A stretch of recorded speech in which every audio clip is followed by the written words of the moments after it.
Hello guys, welcome back again in 4B engineers. तो vibration के important question को हम डिस्कस कर रहे थे। तो इससे पहले लेक्चर में हमने यूनिट 1, यूनिट 2 और यूनिट 5 के इंपॉर्टेंट क्वेश्चन को हमने डिस्कस किया। अब हम डिस्कस करेंगे इस लेक्चर में यूनिट 3 और यूनिट 4 का इंपॉर्टेंट क्वेश्चन।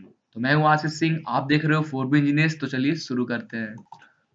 तो चलिए यूनिट 3 और यूनिट 4 के इंपॉर्टेंट क्वेश्चन को हम यहाँ पे देखते हैं। तो कुछ ट्रिक बताऊंगा और कुछ अच्छा न्यूज आपको दूंगा।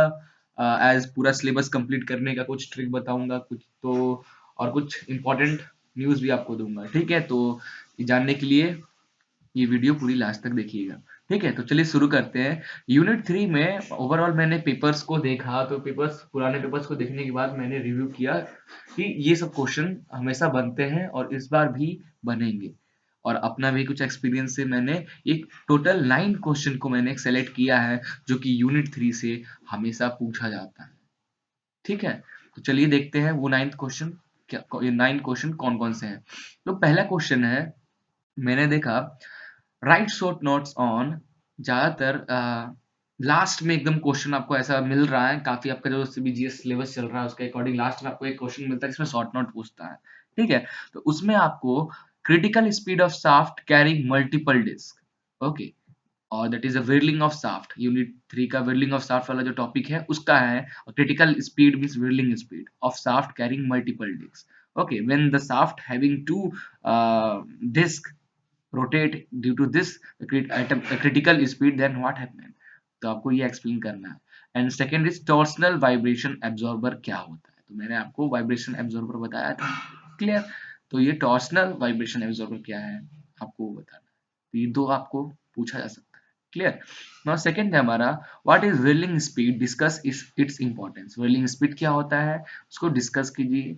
Explain secondary critical speed of the shaft है। और मैंने भी आपको ये लास्ट लेक्चर में बताया था कि what is secondary critical speed of the shaft.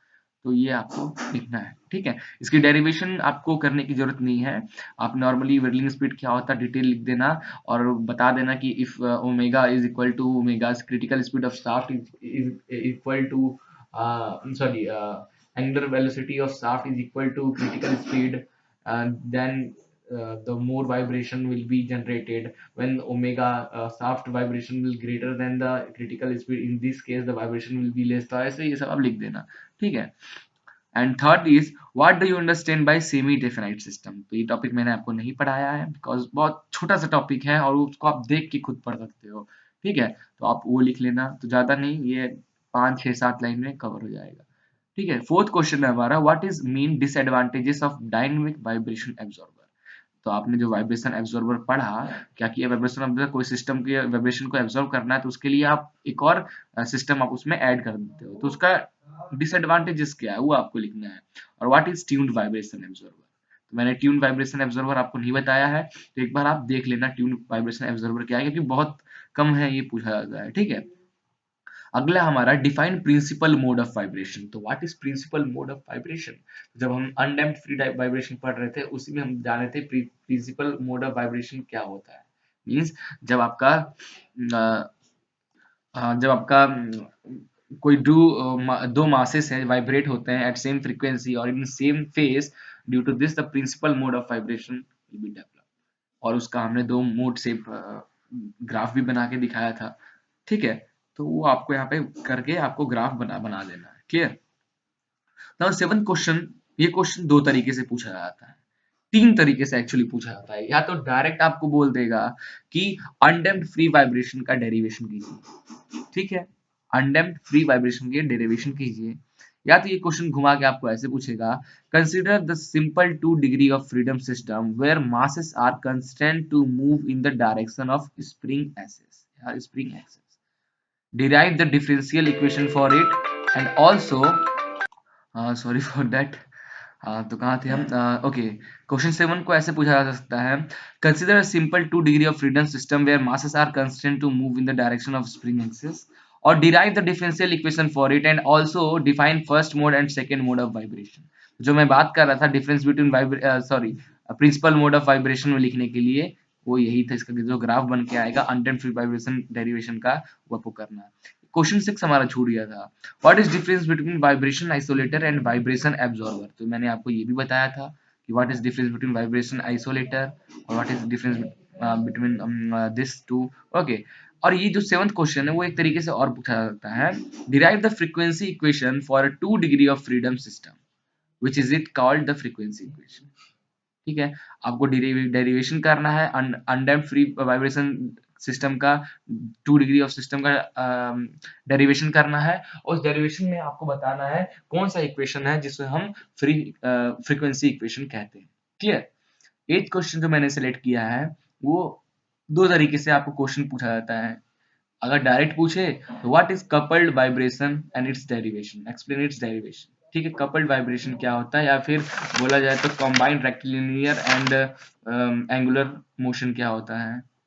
ठीक है, देखो 3 तरीके से क्वेश्चन पूछा जा सकता है। पहला, what is coupled vibration, derive the derivation. ठीक है, सेकेंड है हमारा पूछा जा सकता है what is combined rectilinear and angular motion, derive. ठीक है, और तीसरे तरीके से पूछा जा सकता है ये question, describe coordinate coupling with neat sketch and proceed on to derive the characteristic equation of it.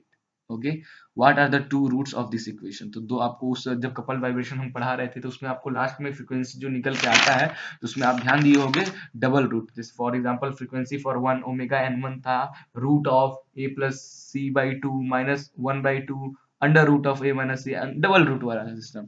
तो ये आपको घुमा के ऐसे पूछता है, और इस यूनिट से न्यूमेरिकल ज्यादातर थ्योरी बनते हैं, बट बाई चांस एक आख न्यूमेरिकल कभी कभार बन जाता है, और जो न्यूमेरिकल बनता है वो होता रहता है बेस्ड जो है हमारा अनडैम्प्ड एंड डैम्प्ड फ्री या फोर्स वाइब्रेशन या कपल वाइब्रेशन। तो कपल वाइब्रेशन का अगर डेरिवेशन आप की कर लिए हो अच्छे से तो उसके न्यूमेरिकल आप इजीली कर लोगे, और आप अनडैम्प्ड फ्री वाइब्रेशन का अगर कर लिए हो तो अनडैम्प्ड फ्री वाइब्रेशन के न्यूमेरिकल को इजीली कर लोगे। ठीक है, और डैम्प्ड फ्री वाइब्रेशन भी मैंने आपको बताया था, सेम है जो यूनिट 1 2 में पढ़े थे, बस उसमें डैम्पिंग आ गया, इक्वेशन एक और ज्यादा बन गया। ठीक है, उस इक्वेशन को आप सॉल्व करो with the help of matrix. अगर सीख गए हो यूनिट 4 का, मैट्रिक्स से सॉल्व कर दो या इक्वेशन से सॉल्व कर दो। क्लियर। तो ओवरऑल ये 9 क्वेश्चन हैं जो कि यूनिट 3 में आपको पूछा जाएगा। ठीक है, फोर्थ क्वेश्चन जो हमारा है, फोर्थ क्वेश्चन में मैंने 5 क्वेश्चन को ही सेलेक्ट किया है। ठीक है, और यूनिट 4 न्यूज ये था, चलिए न्यूज देते हैं। न्यूज ये था कि मैं 3 लेक्चर बनाया हूँ, बस एक आध थोड़ा प्रोसीजर और बचा हुआ है, और मैं अब रात को कंप्लीट कर दूंगा वो। ठीक है, मैं रात को आज तीनों यूनिट यूनिट 4 का 3 लेक्चर में जो बनाया है उसको अपलोड कर दूंगा। मीन्स 3 लेक्चर में, बस वो 3 लेक्चर आप देख लो, यूनिट 4 के आप कोई भी क्वेश्चन को इजीली सॉल्व कर सकते हो। और एक बैड न्यूज़ ये है, मुझे लगता है कि 70% चांस है यूनिट 4 से आपको न्यूमेरिकल ही आएगा।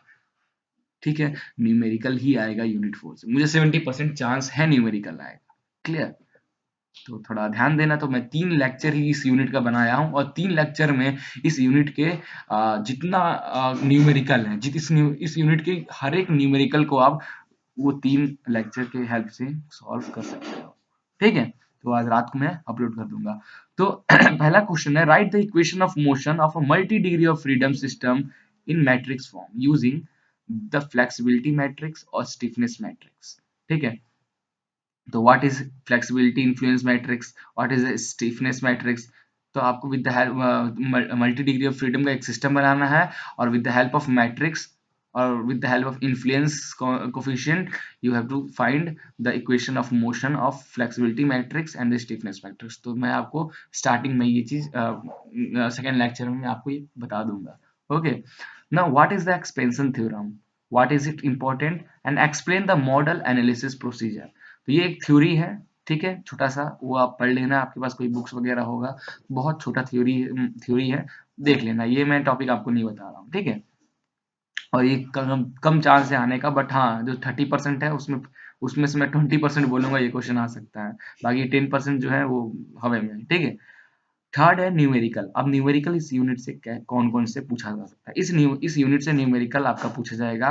कोई सिस्टम होगा जो कि अनडैम्प्ड फ्री सिस्टम होगा, या अनडैम्प्ड या फिर डैम्प्ड फ्री सिस्टम होगा, या फिर आपका डैम्प्ड फोर्स सिस्टम होगा, या अनडैम्प्ड फोर्स सिस्टम होगा। ठीक है, मीन्स अगर आपका सिस्टम कोई अनडैम्प्ड फ्री सिस्टम है, मीन्स उसमें मास एक बॉडी और स्प्रिंग से कनेक्ट है और मल्टी डिग्री है, मतलब 2-3 बॉडी कनेक्ट है। तो with the help of matrix method you have to find the coefficients. Okay, और अगर सिस्टम में डैम्पिंग आ गया मीन्स उसमें डैम्पर भी आ जाएगा, तो एक और इक्वेशन ऐड हो जाए, मैट्रिक्स ऐड हो जाएगा और फिर देन इसको आप सॉल्व करोगे उस मैट्रिक्स को पूरे तरीके से। तो हम बताएंगे आपको कैसे सॉल्व करना है, ठीक है। तो एक न्यूमेरिकल बन सकता है। फोर्थ है, और आपका दो न्यूमेरिकल ऐसा भी बन सकता है कि पूछ दे, आपको ये सिस्टम दे दिया, ये आप दिख रहा है multi degree of system, 1 degree 2 degree 3 degree, तो 3 डिग्री आ रहा है, मतलब more than 1 degree is called the multi degree. ठीक है, तो सेवरल डिग्री ऑफ फ्रीडम, तो इस टाइप का फिगर दे देगा आपको। ठीक है, ये फिगर दे दिया आपको, इस फिगर के हेल्प से और आपको क्वेश्चन पूछ देगा, find the flexibility influence coefficient from the following figure. तो ये फिगर से आपको फ्लेक्सिबिलिटी इन्फ्लुएंस कोफिशिएंट फाइंड करना है। तो बोले तो इक्वेशन 4 और 5 जो क्वेश्चन है और इक्वेशन 1 का फ्लेक्सिबिलिटी मैट्रिक्स और स्टिफनेस मैट्रिक्स है, with the help of this you can easily calculate the equation of motion of the flexibility matrix and the stiffness matrix. Clear. और सेकंड क्वेश्चन बन सकता है हमारा, find the stiffness influence coefficient for the following figure. For this figure, what is the stiffness influence coefficients, or what is the stiffness matrix for this figure, and what is the flexibility matrix for this figure. Okay, तो ये total ये 5 question को मैंने select किया है। तो 3 lecture है, 15-15 minute के 3 लेक्चर होंगे, और वो मुश्किल से आप 45 मिनट में ये यूनिट को मैं आपको खत्म करा दूंगा। बहुत इजी है, विथ एग्जांपल दूंगा कि इस ये एग्जांपल और उस एग्जांपल के बेस पे आप कोई भी न्यूमेरिकल सॉल्व कर सकते हो। Clear. So thank you for watching this video. Please like and share it, and don't forget to subscribe it, and all the best for exam.